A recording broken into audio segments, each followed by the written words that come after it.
Hello everyone, I am the Pretty Ugly Truth, and today I'm be going over a PragerU video that I disagree with. Now, the problem with the video is the man in the video uses his own personal views in order to depict what happens for the rest of the black community and society. Here's why I disagree. Woke white people, I'd like to ask you a favor. Please stop asking for forgiveness for your white privilege. You're not fooling anybody. You're not helping black people or any other minority. And your public confessions don't make you look virtuous. They make you look disingenuous, which is a really nice way of saying fake, phony, and fraudulent. For starters, So here's what's the main problem with the video is he's only using his own personal views in order to depict what he believes woke people are like, which I kind of find is misleading because these people don't have to do this. And how is them protesting against racial discrimination, which does exist? The coronavirus is killing black people at a higher rate. Black people are more likely to be killed by police. It's things like this you can't ignore. You don't even have to take my word for it. You can simply do your own research instead of taking these opinions. what is white privilege anyway? Because you're born with white skin, you have all these advantages that I don't have? Like what? Like you can get a mortgage loan that I can't get? I got a loan. At a great rate, by the way, and I got the house. These are the kind of things that I'm talking about in this video. Again, he's only talking about how he himself is doing okay, and he's not talking about the entire community. Again, all these racial discrimination, these racial biases, they don't affect all black people, but they do affect them to the point where it is a problem. Just because he himself is not suffering from these problems doesn't mean that these problems do not exist. I'm not disagreeing with him where he says that he can get a good loan. Many black people can get good loans, but not everyone comes from these kinds of backgrounds. He's only using his own views, his own bias, his own personal views in order to depict this. And it's very misleading for someone to do this because it leads to this belief that, okay, if this guy is doing okay, then there's no way anything else can be wrong. It's like when Obama became president, everyone said, okay, well, all racial discrimination has been solved. Why would a banker not give a loan to someone who met the loan requirements? He doesn't want to make money? I've never heard of such a banker. Okay, this does sound kind of ridiculous. Why wouldn't a banker want to take someone's money? But here's the thing. There's something people value much more than money, and that would be morals. There are businesses that are so dedicated to not serving black people that they would rather go bankrupt.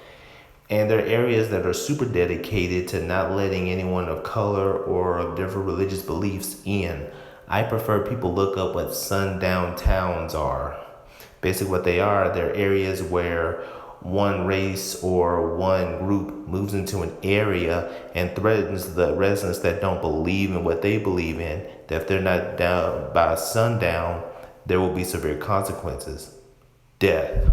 Or how about this? You can enter a store and not be looked upon with suspicion, but I, a black person, cannot, except that has never happened to me. Okay, so since this has never happened to you, I'm assuming that that means that it has never happened to anybody else ever. That's the problem that mostly comes from this video. It all comes from how he personally views things. He says, I have never been viewed in a store, but that doesn't mean anybody else hasn't. And in a few moments, he's going to get into why he believes people are suspiciously stalking the stores, and I have a debate for that too. But if I was a young dude with my pants hanging down to my butt, I could understand why the store owner would be concerned. So I agree that sagging does look unprofessional. However, we're not told who this is or why they're sagging. We're only told that they're sagging and we have the right to be suspicious of them. This is discriminatory at worst, and it's a shallow call of judgment at best. You don't know who this person is or why they're sagging. Maybe they can't afford a belt. A lot of you might laugh at that, but this really does happen. Just because it doesn't happen to you doesn't mean it doesn't exist, which is the problem that he is constantly facing in this video. I used to be a cop. Believe me, I understand. If I owned a store, I'd be tracking that kid too, whether he was black, white, or anything else. Or what if I had a store that had a history of being shoplifted by young black women, and a young black woman with a bad attitude walked in? Would I be suspicious? Yeah, I would. Who wouldn't? I call that common sense, not bigotry. But there's another way of looking at this. So this is how I see it. You are being discriminatory towards that black woman. Okay, she walks into your store with a bad attitude, but since you said these other black women robbed my store, I have the right to be suspicious of this other black woman. No, you do not. It is morally wrong to do so. For starters, if he had said just some random person with a bad attitude walked in my store, then I'd be perfectly okay with that. But no, he said since a bunch of black women robbed my store, I have the right to be suspicious of another black woman. That's the very definition of discriminatory and stereotype.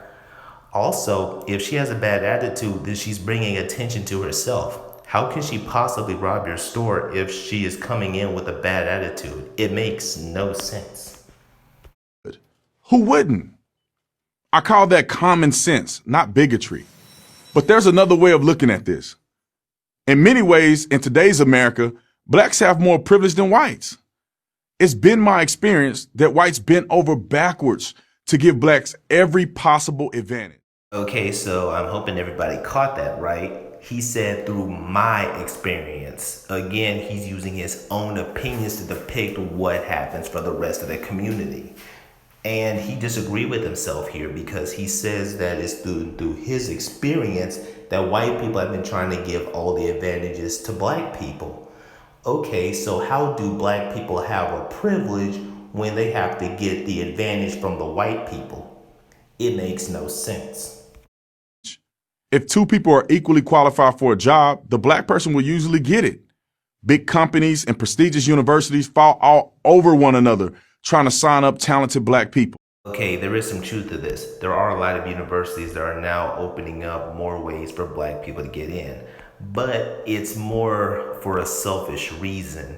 You see, a lot of studies are coming out where they can now look at the ethnicity inside of colleges and universities, and if they see a majority white and they see some sort of history of discrimination, it makes that school look bad. And they look at this way of inviting black people in as an apology. However, they're only going to let you in if you also help them out. And whether it be through school or sports, you have to have some kind of talent in order for them to pick you. So if you come from a background where you constantly need help or you're deprived of something that is mandatory in the college, chances are you're not going to get in. If you deny this, you are denying reality, which is what the person who dreamed up this whole thing did. A professor of women's studies at Wellesley College by the name of Peggy McIntosh. She wrote in an article in 1988 about all the white privilege she thought she had. She listed 46, including this one. I can choose bandages and flesh color and have them more or less match my skin. Granted, that does sound ridiculous. Wow, but why'd you skip that's some from kind of 1 privilege. straight to 46? Soon others took up the cause. Today, these so-called progressives dominate our colleges and universities, imposing this absurd notion of white privilege on their students. That's too bad because it does nothing good for white students, and it does nothing good for black students. I finally agree with whatever he says. But earlier, you White clearly students get the better of the deal. You basically just argued with yourself. It does in less than nothing a few good for white seconds. students. Let me explain. To acknowledge your white privilege is supposed to make you feel bad. Only it doesn't. It makes you feel good because by acknowledging your white privilege, you're declaring yourself to be enlightened. And as a virtue bonus, it also makes you a better person than those whites who don't acknowledge their privilege. White privilege, which is supposed to make you feel bad, ends up making you feel good. How do you know how people feel about these kinds of things? I would rather someone say, hey, I have something that you don't, and I want to help make things equal. There's more to this than just some apology. It's to make all races equal. That's what they're fighting for. It's not just some simple tactic to make people feel better. That makes no sense. Meanwhile, the real damage is to blacks. What makes whites feel good makes blacks angry. More than 50 years after the civil rights movement, the message is, you're still oppressed. How can this not create a victim mentality? And anyone of any color who sees himself as a victim gets angry. Now, I wouldn't deny for a second that there are privileges in life. They're all over the place. Who don't want to be victims and would rather ignore the problem instead of being labeled a victim. And there are people who use the word victim in order to get personal gain. Here, if someone is profiling against you because of your race, your gender, religion, etc., you are a victim. But if you have this mentality that victimhood is a disgusting word, then chances are you're not going to get help because you don't want to be labeled as such. And that's not true. People who are victims need help, and you should not be labeled because of something that has happened to you by someone else.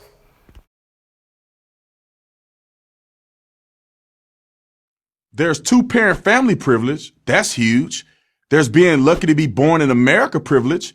There's good gene privilege. But white privilege? Doesn't it depend on the person? Let's take this for example. A black lawyer and his wife have a baby, and a meth addict, single white woman has a baby. Which kid has privilege? The white one? So the problem with because he's white? Come on now. Terrible. First off, if both babies were born under equal conditions and when they grew up, they had equal opportunity and equal jobs, then I would be okay with this. But that's not what happens. The white baby is dragged through the mud while the black baby has almost all of the privilege. I agree, the black baby does have privilege, but hey, if the white baby was in the same position, would it still be equal?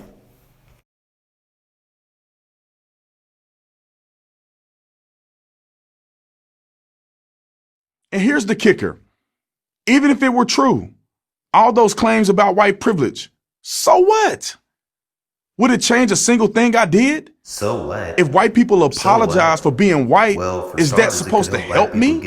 In what way? It could make companies and universities admit, hey, we have a racial discrimination problem and we would like to fix it. It's not so much of an apology, it's so much more than that. It's a reformation in order to bring better equality. This isn't something to say, so what to?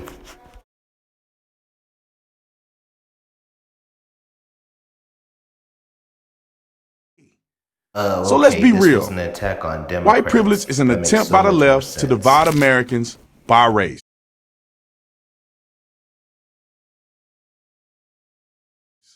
It's all theory and all nonsense. If you want to fall for it, go ahead. It's a free country. But don't try to sell it to me. I'm an American who deal with my fellow Americans one-on-one. Try it. It worked. That was just a joke. However, I still believe we do need more woke people because I would rather people be awoke to the situation than asleep. Anyway, I've been the Ugly Truther, and let me know your thoughts, your comments down below.